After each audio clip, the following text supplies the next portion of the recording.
J'en profite pour rappeler aux journalistes burundais, mais aussi ailleurs en Afrique, de prendre un petit moment aujourd'hui et de réfléchir à tous nos collègues qui ne sont plus avec nous, qui ont été victimes de violences, telles que nos deux camarades que vous venez de mentionner au Burundi.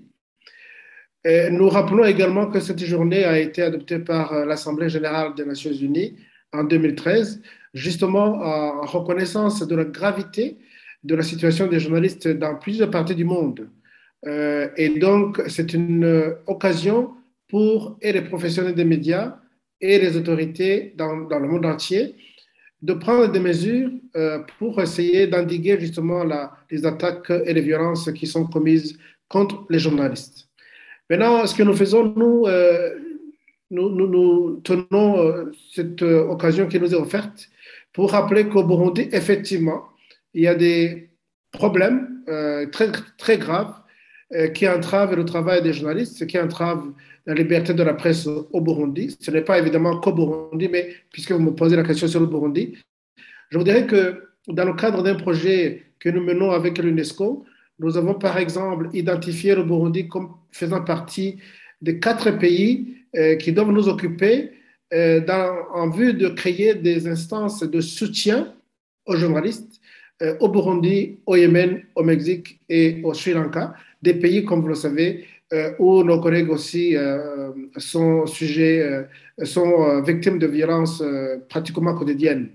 Et donc, ce projet nous permet ou nous permettra, nous donnera l'occasion de rappeler aux autorités burundaises qu'il leur incombe, c'est une obligation internationale, de prendre toutes les mesures nécessaires pour protéger les journalistes, pour respecter leur droit d'opérer en toute indépendance, en leur rappelant que le travail des journalistes, c'est franchement un des piliers de la démocratie. C'est un bien public. Le travail que fournissent les journalistes, c'est dans l'intérêt du public du Burundi tout entier. Et donc, nous leur rappelons leur devoir de mettre en œuvre, de tout mettre en œuvre pour qu'ils puissent travailler en toute tranquillité et en toute sécurité. Cette journée mondiale contre l'impunité pour la violence commise à l'encontre des journalistes a été adoptée à la suite d'une campagne que la FIJ, mais aussi d'autres organisations de défense des droits des journalistes ont menée au niveau international. Et donc,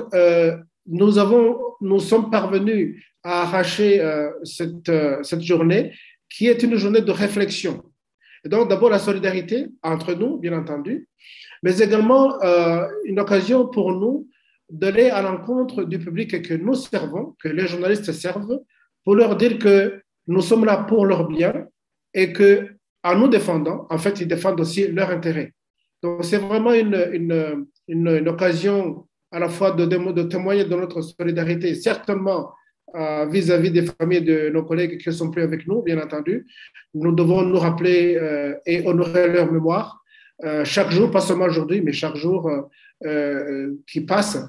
mais également de sensibiliser l'opinion dans nos pays sur justement la nécessité de protéger les journalistes pour qu'ils puissent continuer à servir le public.